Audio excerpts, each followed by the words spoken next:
Shalom. Selamat hari Minggu bagi kita sekalian.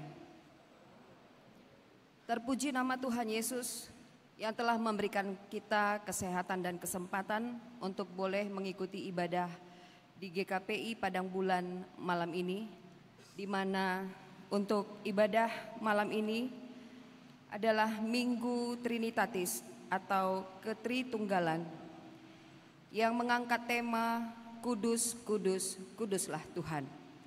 Untuk itu, marilah kita mempersiapkan hati dan pikiran kita untuk memuji dan memuliakan nama Tuhan dengan mengambil posisi saat teduh sejenak.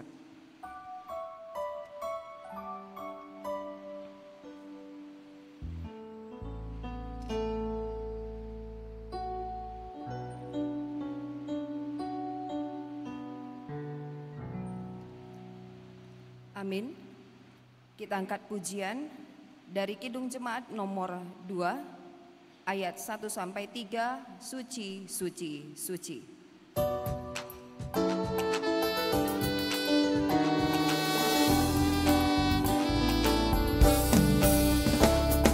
Suci, suci, suci, Tuhan Maha Kuasa, Dikau kami puji di pagi yang teduh. Suci, suci, suci, murah dan perkasa, Allah Tritunggal, agung namamu. Suci, suci, suci, Engkau kudus tersungkur di depan tahta-Mu memberi mahkotanya. Segenap malaikat sujud menyembah-Mu, Tuhan yang ada selama-lamanya. Suci, suci, suci, walau tersembunyi, walau yang berdosa tak nampak wajah-Mu, Kau tetap yang suci, tiada terimbali, Kau Maha Kuasa, murni kasih-Mu. Di dalam nama Allah Bapa dan anaknya Tuhan Yesus Kristus dan Roh Kudus, Khalik langit dan bumi. Amin. Siapa gerangan ada padaku di surga selain Engkau? Selain Engkau tidak ada yang kuingini di bumi. Sekalipun dagingku dan hatiku habis lenyap, gunung batuku dan bagianku, tetaplah Allah selama-lamanya. Haleluya. Haleluya, haleluya, haleluya.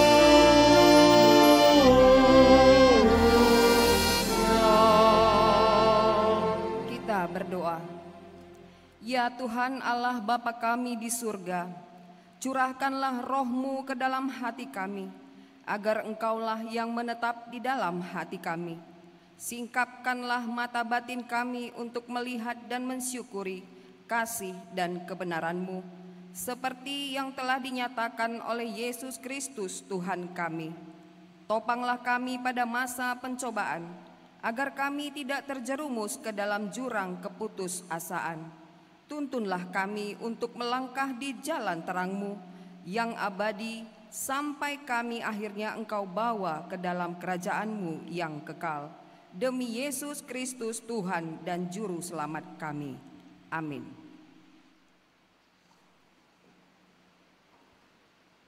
Untuk menyambut pembacaan firman Tuhan, kita menaikkan pujian dari Kidung Jemaat nomor 38 ayat 1 dan 5, telah kutemukan dasar kuat.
Mendengar firman Tuhan sebagai pendahuluan khotbah pada Minggu Trinitatis hari ini yang ditulis di dalam 1 Yohanes 5 ayat 9 sampai ayat 13. Kita akan membaca secara bergantian dan pada ayat yang ke-13 kita baca bersama-sama. Beginilah firman Tuhan. Kita menerima kesaksian manusia, tetapi kesaksian Allah lebih kuat. Sebab demikianlah kesaksian yang diberikan Allah tentang anak-Nya. Barang siapa percaya kepada anak Allah, ia mempunyai kesaksian itu di dalam dirinya. Barang siapa tidak percaya kepada Allah, ia membuat dia menjadi pendusta. Karena ia tidak percaya akan kesaksian yang diberikan Allah tentang anak-Nya. Dan inilah kesaksian itu, Allah telah mengaruniakan hidup yang kekal kepada kita, dan hidup itu ada di dalam anak-Nya. Barang siapa memiliki anak, ia memiliki hidup. Barang siapa tidak memiliki anak, ia tidak memiliki hidup. Kita baca bersama-sama. Semuanya itu kutuliskan kepada kamu, supaya kamu yang percaya kepada nama anak Allah tahu bahwa kamu memiliki hidup yang kekal. Demikian pembacaan firman Tuhan. Yang berbahagia ialah mereka yang mendengarkan firman Allah, yang menghayati serta mengamalkannya. Amin. Kita angkat pujian dari Kidung Jemaat dari PKJ nomor 46 ayat 1 sampai 2 dari Kungkungan Duka Kelam.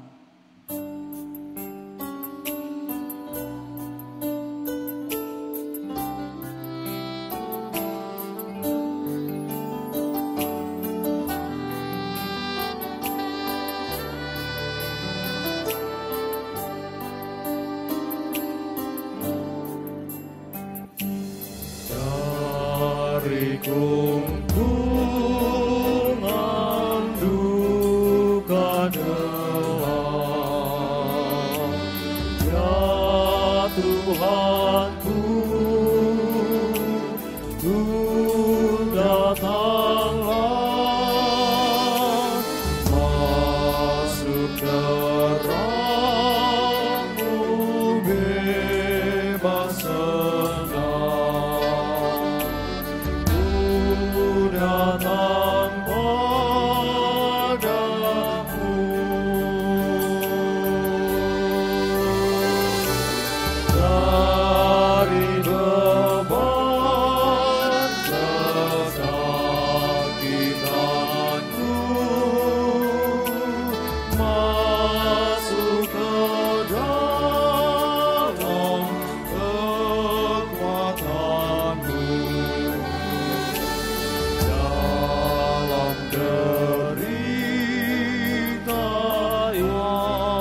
Ibu, saudara-saudari yang terkasih di dalam nama Tuhan Yesus, di dalam perjalanan kita pada waktu yang telah berlalu, tentunya kita tidak pernah luput dari kesalahan dan perbuatan dosa yang terjadi untuk melukai hati keluarga kita, hati orang tua kita, hati saudara kita, terlebih-lebih di hadapan Tuhan yang Maha Kuasa. Untuk itu, marilah kita datang merendahkan hati kita untuk memohon pengampunan yang daripadanya, dengan terlebih dahulu mengakui di dalam hati kita masing-masing.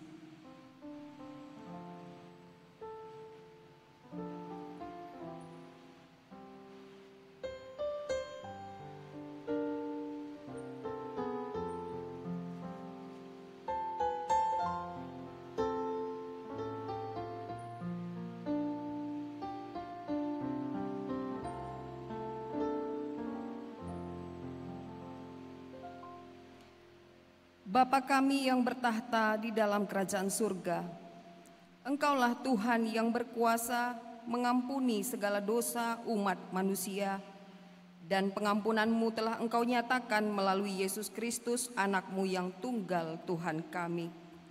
Tolong dan kasihanilah kami, agar kami yakin dan percaya akan pengampunan dosa kami, sehingga kami benar-benar hidup dalam damai sejahtera dengan Engkau dan dengan sesama kami. Ya Roh Kudus, terangilah hati dan pikiran kami, sehingga kami tidak merasa bimbang akan kasih setia-Mu, dan kami beroleh kekuatan untuk melakukan kehendak-Mu. Sekarang kami persembahkan diri dan jiwa kami kepadamu sebagai persembahan yang hidup, kudus, dan mulia, di dalam nama Yesus Kristus Tuhan dan Juru Selamat kami. Amin. Janji Tuhan tentang pengampunan dosa. Marilah kepadaku semua yang letih lesu dan berbeban berat, aku akan memberi kelegaan kepadamu. Pikulah kuk yang kupasang dan belajarlah padaku, karena aku lemah lembut dan rendah hati, dan jiwamu akan mendapat ketenangan. Sebab kuk yang kupasang itu enak, dan bebanku pun ringan. Segala kemuliaan bagi Allah di tempat yang maha tinggi. Amin.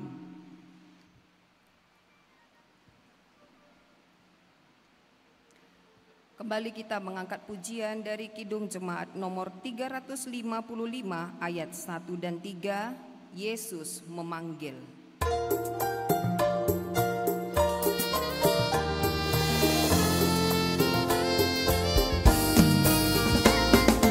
Yesus memanggil, mari segera ikutlah jalan selamat bakar. Jangan sesat dengar sabdanya, hai marilah segera. Sungguh nanti kita akan senang, bebas dosa hati pun tentram, bersama Yesus dalam terang, di rumah yang kekal. Jangan kau lupa Dia serta perintah kasih-Nya patuhilah. Mari dengar lembut suaranya, anakku datanglah. Sungguh nanti kita akan senang, bebas dosa hati pun tentram, bersama Yesus dalam terang, di rumah yang kekal. Marilah kita mendengar firman Tuhan sebagai petunjuk hidup baru yang tertulis di dalam Galatia 5 ayat 25 sampai ayat 26. Beginilah firman Tuhan. Jikalau kita hidup oleh Roh, baiklah hidup kita juga dipimpin oleh Roh. Dan janganlah kita gila hormat, janganlah kita saling menantang dan saling mendengki. Demikian pembacaan firman Tuhan. Marilah kita sama-sama memohon kekuatan dari Tuhan. Ya Allah Bapa kami, berilah kami kekuatan untuk melakukan yang sesuai dengan firman-Mu. Amin. Kita angkat pujian dari Kidung Jemaat nomor 413 ayat 1 dan 3. Tuhan pimpin anak-Mu.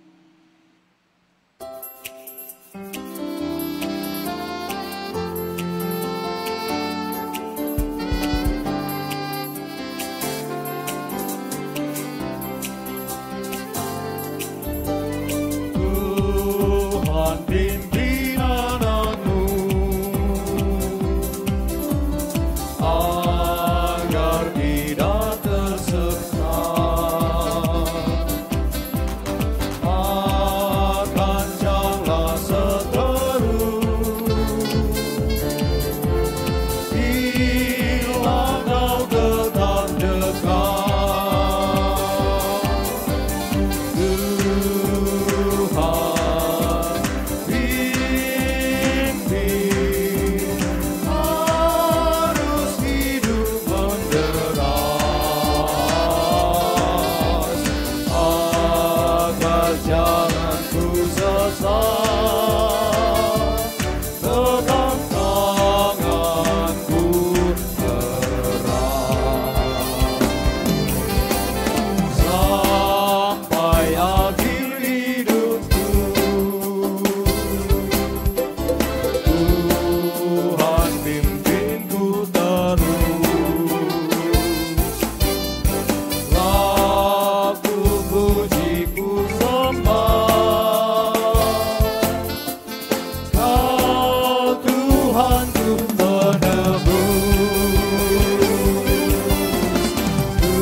Marilah kita bersaksi mengikrarkan pengakuan iman kita bersama jemaat pada segala abad di seluruh dunia.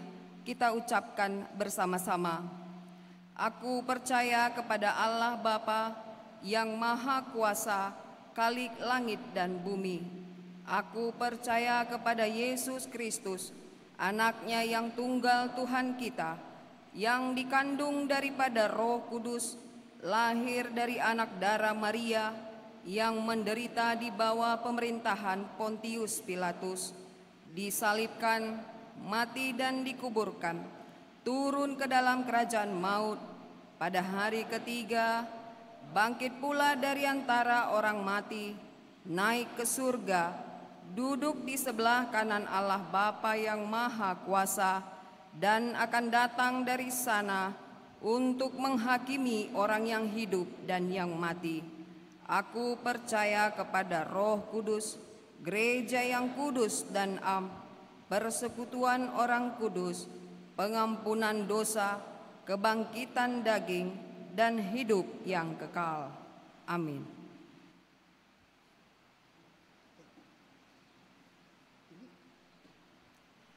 Kita dengarkan persembahan pujian oleh Roni Sihite.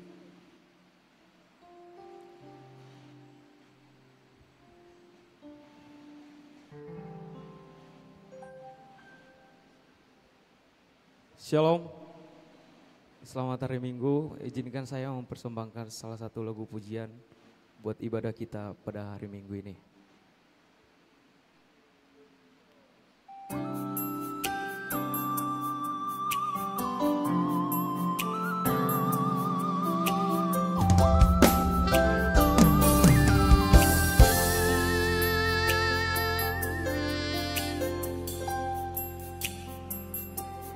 Ya Tuhanku, aku hendak bernyanyi bagimu selama ku hidup. Ya Allahku, aku hendak bermazmur bagimu selagi ku ada.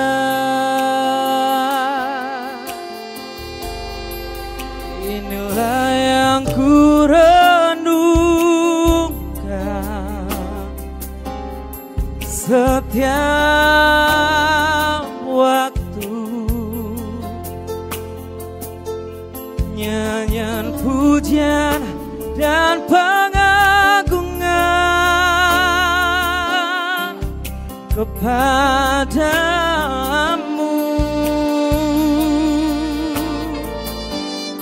Biarlah manis kau dengar Tuhan, manis kau dengar Tuhan, dan hatiku bersuka karena-Mu.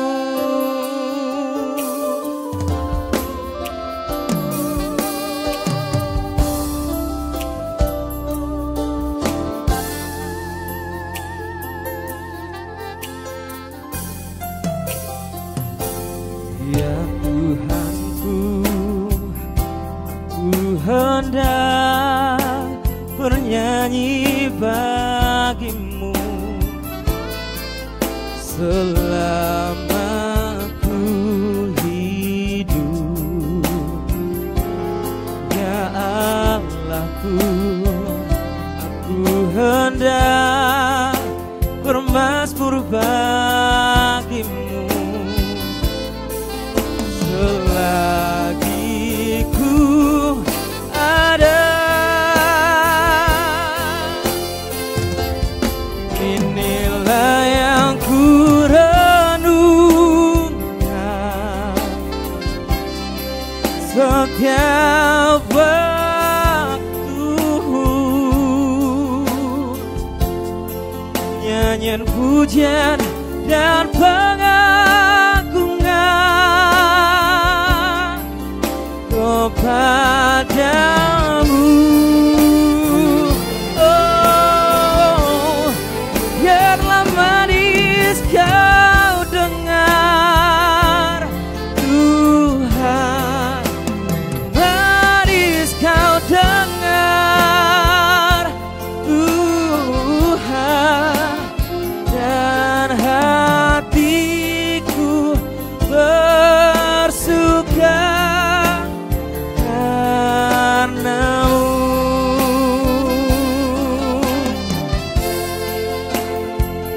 Dan hatiku bersuka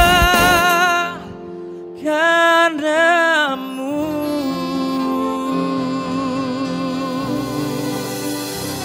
Terima kasih.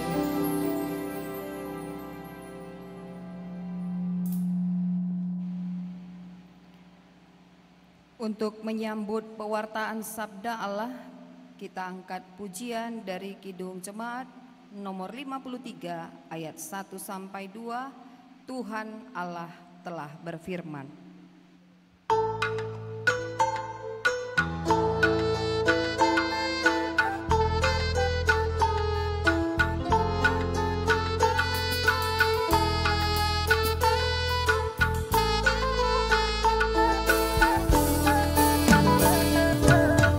Tuhan Allah telah berfirman, haleluya, pada umat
Damai sejahtera Allah yang melampaui segala akal, itulah yang memelihara hati dan pikiran kita dalam Kristus Yesus Tuhan.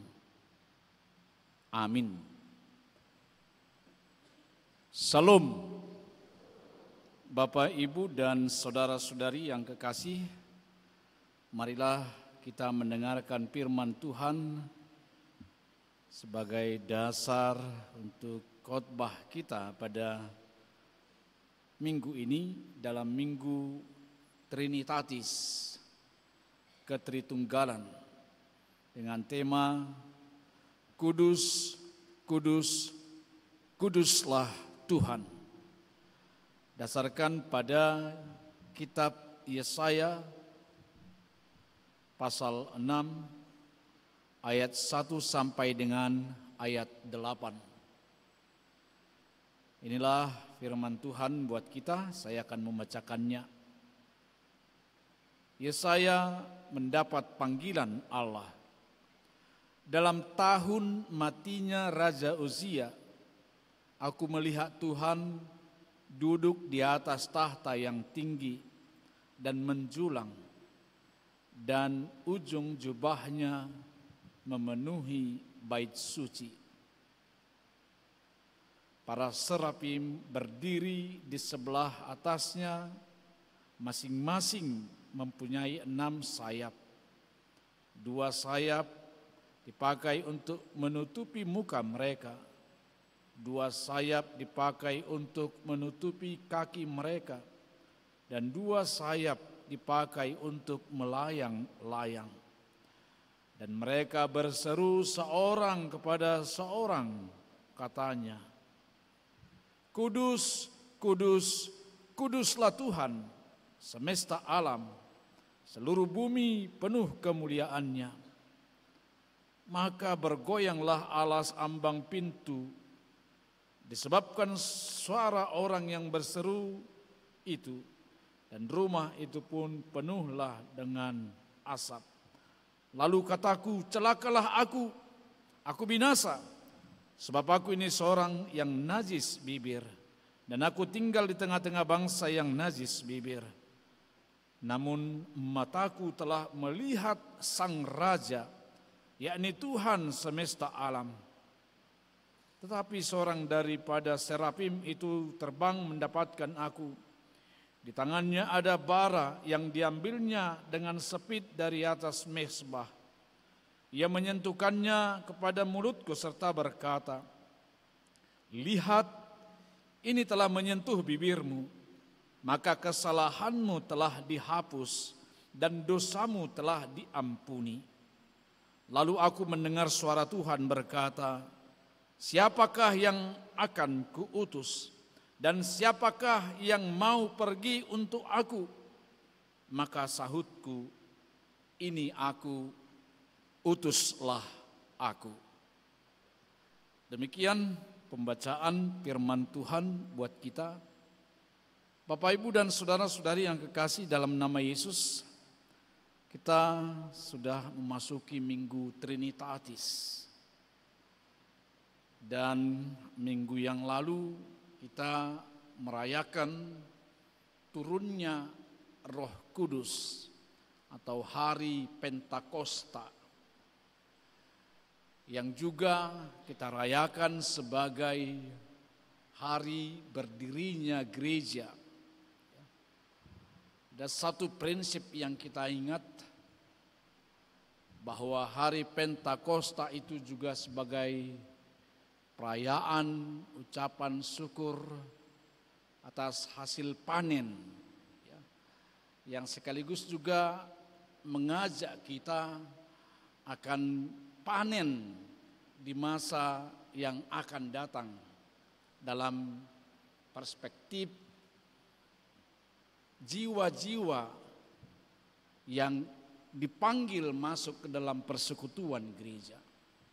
Bahwa tuayan memang banyak, padi telah menguning, jiwa-jiwa sangat banyak. Tetapi pekerja sedikit. Mintalah kepada pemilik ladang itu supaya dia mengirim para penuai atau pekerja. Itulah sebagai titik keberangkatan kita menyambut apa yang diserukan oleh Tuhan Allah dalam teks kita hari ini. Siapakah yang mau kuutus? Siapakah yang mau pergi untuk aku? Seruan itu sampai juga kepada kita hari ini. Tuaian sudah banyak, tetapi pekerja sedikit. Maukah kita memberikan jawaban seperti jawaban Yesaya? Ini aku, utuslah aku. Tuhan menunggu jawaban itu kepada kita hari ini. Atau apakah kita akan menjawab, ini aku, utuslah dia. Kita menganggap bahwa itu bukan pekerjaan kita. Itu bukan fokus kita. Padahal setiap orang yang menerima Yesus, dia ditetapkan sebagai saksi Kristus di tengah dunia itu. Setiap kita adalah saksi Kristus yang seharusnya. Sebelum kita memberikan jawaban, sebelum kita kemudian menemukan jawaban itu di dalam hati kita, mari kita mencoba melihat dulu apa di balik seruan itu. Ada dua perspektif yang terjadi dalam teks kita ini. Yang pertama, dalam diri umat Allah pada waktu itu. Umat Allah Israel setelah Raja Saul, Raja Daud, Salomo, lalu kemudian terpecah menjadi dua. Ada Israel Utara dan ada Israel Selatan yang disebut juga dengan Yehuda. Israel Utara sudah dihancurkan dan sudah dikuasai oleh Asyur. Dan tibalah waktunya kerajaan Asyur akan menguasai Yehuda. Karena itu umat Allah sebagai alamat seruan ini pertama-tama telah mengalami ancaman yang hebat. Pasukan Asyur sudah ada di gerbang kota Yerusalem.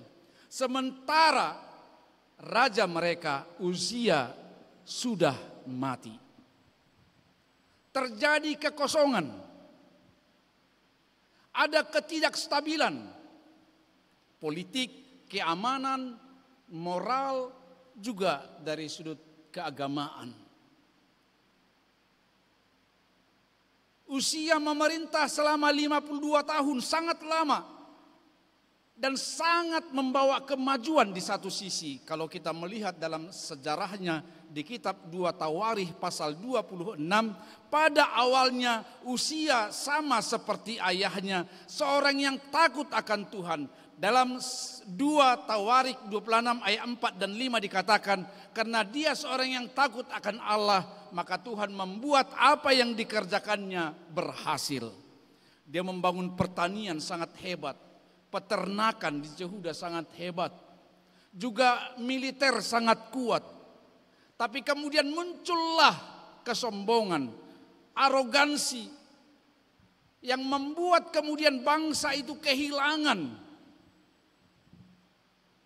kepribadian atau pegangan yang sungguh kepada Allah. Kemudian mereka perlahan-lahan mulai tersesat. Mereka kemudian perlahan-lahan mencemarkan nama Tuhan, mencemarkan bait Allah. Hidup mereka mulai tercemar. Bahkan Uzia masuk ke bait Allah dengan kesombongan dan melakukan pekerjaan yang tidak seharusnya dia kerjakan. Karena dia bukan imam, yang membuat Allah marah kepada dia. Sehingga kemudian dia mengalami sakit kusta. Dan dia kemudian terasing dan lama-kelamaan meninggal. Umat Allah tergoncang. Yehuda tergoncang. kengerian terjadi, kemerosotan moral terjadi, kepakuman walaupun ada anaknya yang mencoba menggantikannya, namun tidak ada artinya. Di tengah-tengah situasi yang seperti itulah ancaman, kengerian, ketakutan yang luar biasa, kebobrokan, panggilan Allah datang. Seruan Allah datang. Dan itu memperlihatkan kepada kita satu perspektif. Bahwa dunia memang akan mengalami gelombang. Hidup akan mengalami arus yang deras. Dan kerajaan-kerajaan bisa datang silih berganti. Bangsa antar bangsa akan saling mengancam. Itu adalah satu fakta yang tidak terhindarkan. Tapi dalam perspektif kedua, apa yang boleh kita lakukan? Apakah Allah diam? Dan apa yang terjadi dengan Yesaya? Sebagai seorang pemuda, sebagai anak negeri, sebagai seorang yang sangat gelisah melihat bangsanya, apakah dia juga berdiam diri? Tidak. Jadi satu sisi mari kita ingat, kalau dunia ini juga akan mengalami kegoncangan, ancaman nuklir, perang antar bangsa yang pastinya juga akan perlahan-lahan juga mempengaruhi kehidupan kita. Itu sesuatu yang mungkin akan terjadi. Tapi apakah Allah diam di sana? Dan apa yang kita perbuat? Yesaya memperlihatkan keteladanan yang sungguh. Dalam kegelisahan hatinya, tentu dia gelisah. Dia datang ke rumah Tuhan, dia berdoa, dia rindu hadirat Tuhan, dia ingin berjumpa dengan Tuhan. Pertanyaannya hari ini, ketika kita mengalami ketakutan, ketika bahaya sedang mengancam dalam hidup kita, siapakah yang mau datang ke rumah Tuhan? Adakah yang rindu persekutuan dengan Tuhan? Adakah yang mau berjumpa dengan Tuhan? Adakah yang mau bertanya dengan Tuhan? Yang sering terjadi adalah kita malah lari, menyibukkan diri, tidak peduli, atau mengambil pekerjaan-pekerjaan yang justru semakin membawa kita merosot dalam ketakutan. Tapi yang dilakukan oleh Yesaya, dia datang ke bait Allah, dia rindu berjumpa dengan Tuhan. Sama seperti yang terjadi pada kita hari ini. Merindukan hadirat Tuhan. Ingin bertemu dengan Tuhan. Membina hubungan yang akrab dengan Tuhan. Di tengah goncangan-goncangan yang terjadi. Maka jawaban yang pertama yang boleh kita lihat lewat teks kita ini. Menghadapi dunia yang sedang bergoncang. Angin hidup yang menderas katanya. Seperti lagu kita tadi. Kita tahu. Kita punya pemimpin Allah. Kita rindu hadiratnya. Kita datang ke rumahnya. Dan apa yang terjadi bagi Yesaya? Dia melihat Tuhan duduk di atas tahtanya. Ketika kerajaan dunia kosong, ketika mereka merasa hampa, ketika mereka merasa tidak stabil, dia tetap Allah yang duduk di atas tahtanya. Ketika hati kita sedang merosot, ketika hati kita sedang terancam, ketika kita merasa dunia tidak aman, ketika kita merasa dunia tidak baik-baik saja, ingatlah Tuhan Allah tetap duduk di singgasananya. Dia tidak panik, dia tetap tenang, duduk di singgasananya. Seolah-olah ingin mengatakan tidak masalah. Kalau dunia bergoncang, kalau dunia tidak memiliki pemimpin, aku ada. Aku di sini. Kalau engkau merasa takut, aku ini. Raja boleh berganti, setiap bangsa boleh saling mengancam, permasalahan boleh menghampiri. Tapi ingat, aku ada. Dia duduk di singgasananya, Tuhan ada. Tuhan bertahta di atas tahtanya. Tidak ada kekosongan. Kita punya pemimpin. Kita punya kekuatan. Tuhan kita yang maha kuasa. Kudus, kudus, kuduslah Dia. Luar biasa. Di tengah kegalauan itu, Yesaya mengalami perjumpaan dengan Tuhan. Perjumpaan yang menguatkan, perjumpaan yang meneguhkan, perjumpaan yang menebus, perjumpaan yang menguduskan, perjumpaan yang kemudian mengutus. Saudara-saudari, mari hari ini seperti yang dikatakan dalam ayat pertama, pada tahun pertama wafatnya, matinya Raja Uzia, Yesaya melihat Tuhan duduk di atas tahtanya. Pada tahun pertama ketika kuliahmu gagal, pada tahun pertama ketika engkau kehilangan orang-orang yang kamu cintai, pada tahun ini ketika engkau mengalami kegagalan demi kegagalan dalam hidupmu, hari ini ketika engkau ditinggalkan oleh orang-orang yang kamu percayai, dihianati orang-orang yang kamu cintai, atau bisnismu, usahamu mengalami pasang surut di tahun ini, ingatlah Tuhan ada. Amin. Tuhan sungguh-sungguh bertindak. Dia tidak tinggal diam. Dia punya rencana. Dalam pasal 1 ayat 5 kita melihat sebuah analogi bangsa Israel. Dikatakan di sana, bangsa anakku yang telah kuberi makan, yang telah kuberikan berkat. Seperti pokok anggur yang harusnya berbuah tapi tidak berbuah. Dalam pasal 6 dikatakan, aku akan menebangnya. Jadi sebenarnya kitab Yesaya inilah kitab penghakiman, berita penghakiman, karena kemudian mereka akan terbuang nantinya. Tapi sekaligus juga pengharapan. Dikatakan dalam pasal 6, bagian terakhir dari kitab Yesaya ini, seperti pokok anggur yang ditebang, habis karena tidak berbuah, tapi ada tunggul yang tersisa. Dan dari tunggul yang tersisa itulah kemudian akan muncul tunas yang baru. Saudara-saudari, hari ini bisa saja dunia sepertinya sedang mau hancur, mau perang, ancaman nuklir, dan segala apa yang bisa membuat kita takut. Tapi selalu ada harapan. Tuhan terus bekerja. Tuhan tidak tinggal diam. Tuhan terus berinisiatif. Sama seperti Dia mencari seorang yang mau diutus. Itu memperlihatkan kepada kita, Tuhan punya inisiatif.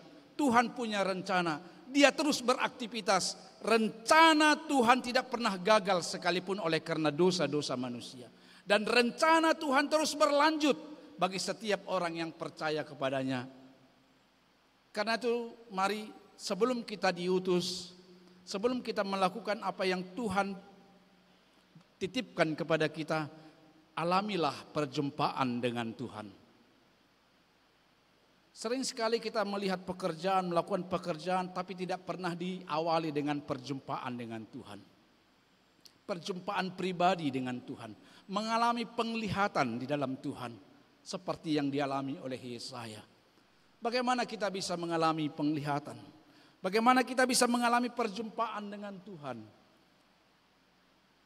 Perjumpaan secara umum lewat ibadah, mendengar firman Tuhan, bersekutu, ya, menaikkan puji-pujian, sebab di atas puji-pujian Allah bertahta, memiliki doa-doa pribadi, ya, membaca firman Tuhan secara pribadi, itu adalah sarana bagi kita berjumpa dengan Tuhan, mengalami perjumpaan dengan Tuhan. Disitulah kita diisi, ya, seperti baterai yang terus diisi, seperti lampu yang terus teraliri, terhubung dengan sumber energi itu. Yang kedua, perjumpaan secara khusus, yaitu pengalaman-pengalaman, apakah itu lewat sakit penyakit, sesuatu yang luar biasa yang membuat kita kemudian tersentak dan bertobat dan mengambil komitmen untuk datang kepada Tuhan. Itu semua terbuka, saudara-saudara. Sama seperti apa yang dialami oleh Yesaya, sama seperti apa yang boleh dialami Yeremia, sama seperti yang boleh dialami oleh Martin Luther. Kilat datang, lalu kemudian dia tersungkur. Seperti juga pengalaman rohani yang dialami oleh Agustinus, Bapak Gereja, dan banyak lagi. Semua kita juga bisa mengalami itu. Ketika kita rindu berjumpa dengan Tuhan, Dia adalah pribadi yang siap membuka diri. Perjumpaan dengan Tuhan menjadi awal segala-galanya. Sebelum kita bekerja, sebelum kita sekolah, sebelum kita bangun dari tidur, sebelum kita beraktivitas, datanglah bertemu dengan Tuhan. Berjumpalah dengan Tuhan. Berdoalah, naikkan puji-pujian kepada Tuhan. Sebab tanpa Dia kita tidak bisa apa-apa. Dan apa yang dihasilkan perjumpaan dengan Tuhan? Sebelum kita melayani, sebelum lebih jauh lagi menerima utusan itu. Yesaya setelah melihat Tuhan, melihat Serafim yang maha luar biasa, dia kemudian mengaku, celakalah aku, binasalah aku. Ada pengakuan diri, pengenalan Tuhan yang lebih baik, yang lebih dalam membawa kepada pengenalan diri yang tepat juga. Ketika kita melihat Dia sebagai Allah yang Maha Kudus, berjumpa dengan Tuhan, maka semakin kita melihat kita tidak layak di hadapannya. Dan ketika kita merasa tidak layak, tersungkur di hadapan Tuhan, memohon ampun atas dosa-dosa kita, kelemahan kita setiap hari, seperti apa yang dikatakan oleh Martin Luther, kita butuh pengampunan setiap hari. Karena itulah dalam doa kita setiap hari kita tidak boleh lupa untuk memohon ampun. Dan apa yang terjadi? Serafim datang membawa bara dengan sepit yang diambil dari atas mezbah bait Allah itu, dan menyentuhkannya ke bibir Yesaya. Sesuatu yang menyakitkan. Pertobatan butuh komitmen. Komitmen yang kadang-kadang memang menyakitkan, meninggalkan masa lalu. Tapi harus kita ambil untuk kemudian kita mengalami dan menghidupi hidup bersama panggilan Tuhan. Hidup bersama panggilan Tuhan. Dan setelah pernyataan pengampunan itulah kemudian Tuhan bertanya, siapakah yang mau kuutus? Siapakah yang mau pergi dengan aku? Yesaya kemudian menjawab, ini aku, utuslah aku.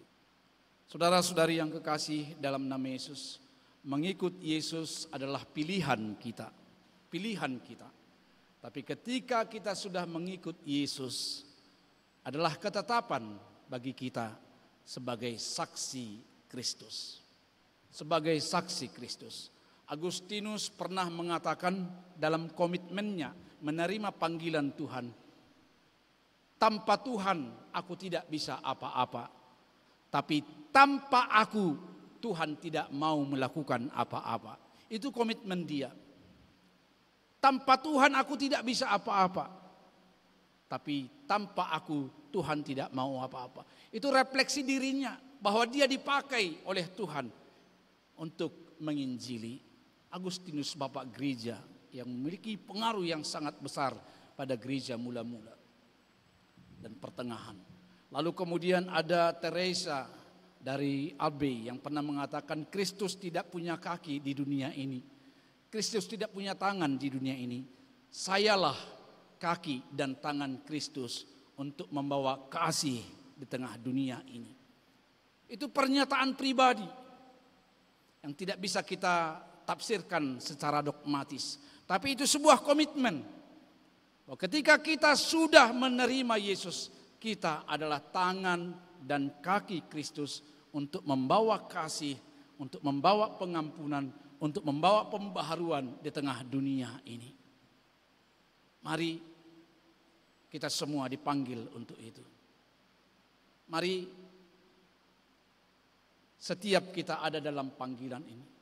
Yesus pernah mengatakan kamu adalah garam dan terang dunia. Terang dunia. Mungkin panggilan kita tidak harus ke Afrika, walaupun itu bisa saja. Sangat mungkin, tapi sekalipun kita tidak ke Afrika, ke Amerika, ke Eropa untuk menginjili, mungkin kita ada di tengah-tengah keluarga, di tengah-tengah teman sekerja, di tengah-tengah teman sekuliah. Kesanalah Tuhan menempatkan kita untuk membawa terang, membawa pengampunan. Jika kita tidak bisa mengubah dunia ini, mungkin kita akan berpikir saya akan mencoba mengubah negaraku. Dan kalau itu tidak mungkin, mungkin kita akan berkata saya mau mengubah kotaku. Seperti yang pernah dibuat dalam sebuah puisi di makam Aurelius, uskup Anglikan di Westminster Abbey.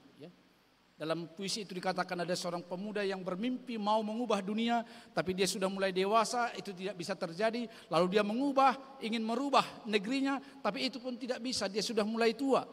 Lalu dia merubah lagi, dia ingin merubah kotanya. Dia berusaha untuk merubah kotanya, tapi tidak bisa. Dia mendapati dirinya sudah semakin renta, tua, lalu dia memutuskan ingin membawa perubahan kepada keluarganya. Itu pun sudah terlambat. Karena anak-anaknya sudah punya patron sendiri, sudah besar. Lalu dia tersungkur di hadapan Tuhan. Dan dia kemudian mengambil komitmen mulai merubah dirinya. Dan setelah itu yang menjadi komitmennya, dia melihat sesuatu yang luar biasa. Dia menyesali dirinya. Saudara-saudari yang kekasih, untuk bisa membawa perubahan di dunia ini, untuk keluarga, untuk suami, untuk istri, untuk anak-anak kita, mulailah dengan berjumpa dengan Tuhan, merubah diri, membangun komitmen, menerima panggilan Tuhan. Tuhan Yesus memberkati. Amin. Terima kasih Tuhan atas berkat firman-Mu buat kami. Benar Tuhan, tanpa perjumpaan dengan-Mu, tanpa mengalami pertemuan pribadi dengan-Mu, maka kami tidak bisa melakukan pelayanan. Kami tidak bisa berbuat apa-apa.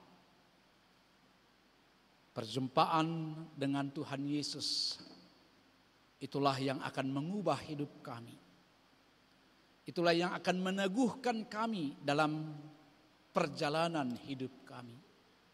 Karena itu ya Tuhan, tuntunlah kami dengan Roh Kudus-Mu, untuk kami boleh selalu mengalami kerinduan untuk dekat dengan Tuhan, untuk selalu berjumpa dengan Tuhan, rindu untuk menyembah-Mu, rindu untuk mendengar suara-Mu, dan itulah yang akan menguatkan, meneguhkan, mengokohkan, dan memperlengkapi kami semua.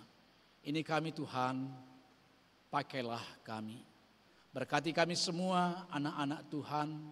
Jadilah kehendak-Mu buat kami para orang tua, para pekerja. Jadilah kehendak-Mu buat anak-anak kami semua, bagi saudara-saudara kami, adik-adik kami mahasiswa.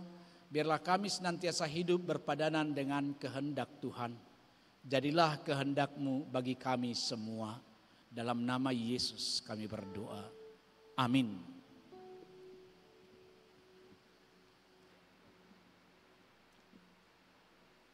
Kita bernyanyi.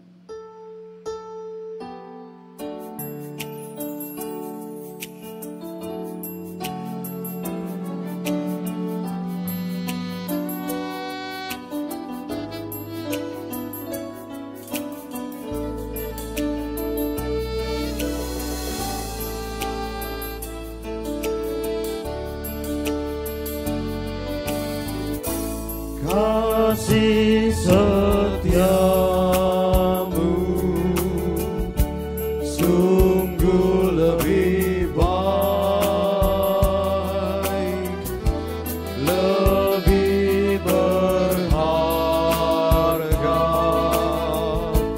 dari hidupku. Maka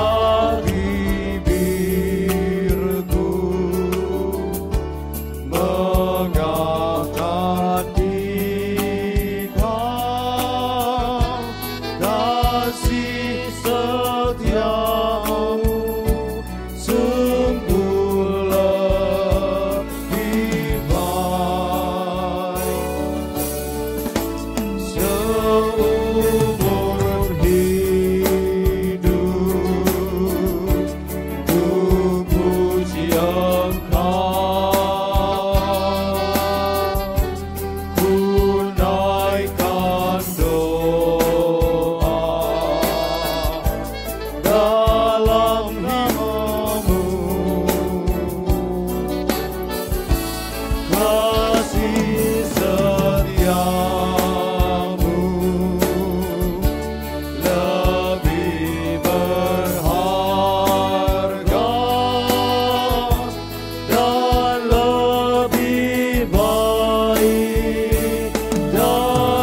marilah kita mempersiapkan hati kita memberi persembahan kepadanya dengan membaca firman Tuhan dari Lukas 6 ayat 38. Berilah dan kamu akan diberi suatu takaran yang baik, yang dipadatkan, yang digoncang dan yang tumpah keluar akan dicurahkan ke dalam ribaanmu. Sebab ukuran yang kamu pakai untuk mengukur akan diukurkan kepadamu. Amin, kita memberikan persembahan kita.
Dalam hati yang sujud menyembah Tuhan, marilah kita mempersembahkan persembahan kita ke hadapan-Nya. Ya Allah, Bapa kami yang ada di sorga, kami mengaku dengan setulus hati, Engkaulah sumber segala berkat dan karunia dalam hidup kami. Di sini kami mempersembahkan kurban syukur kami kepadamu. Terimalah persembahan umat-Mu, dan berkatilah menjadi alat kesaksian, persekutuan, dan pelayanan jemaat-Mu ini. Jadikanlah hidup kami persembahan yang berkenan kepadamu, dan pakailah hidup kami turut menghadirkan tanda-tanda kerajaan-Mu, kasih, keadilan, damai, sejahtera, dan sukacita. Bukalah hati kami oleh Roh Kudus-Mu, agar kami senantiasa mengucapkan syukur kepadamu, dalam nama Yesus Kristus Tuhan kami. Amin. Aku suka mengabdi pada orang tak punya, agar Tuhan dipuji tiap orang di dunia. Pun kepada Tuhan ku beri persembahan tangan kiri, tak tahu apa lagu yang kanan. Bapa kami yang di sorga, dikuduskanlah namamu, datanglah kerajaan-Mu, jadilah kehendak-Mu di bumi seperti di sorga.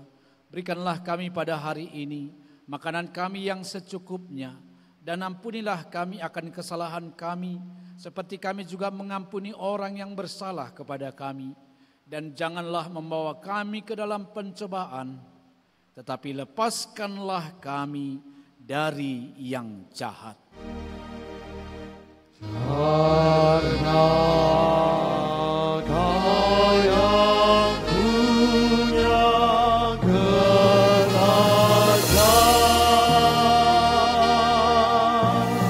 dan kekuasaan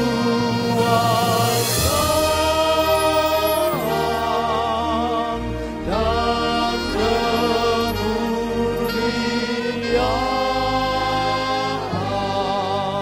sampai selama-lamanya.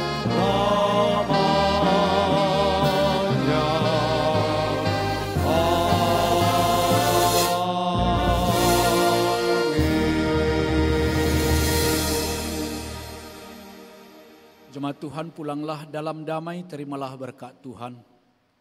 Tuhan memberkati engkau dan melindungi engkau. Tuhan menyinari engkau dengan wajah-Nya dan memberi engkau kasih karunia. Tuhan menghadapkan wajah-Nya kepadamu dan memberi engkau damai sejahtera.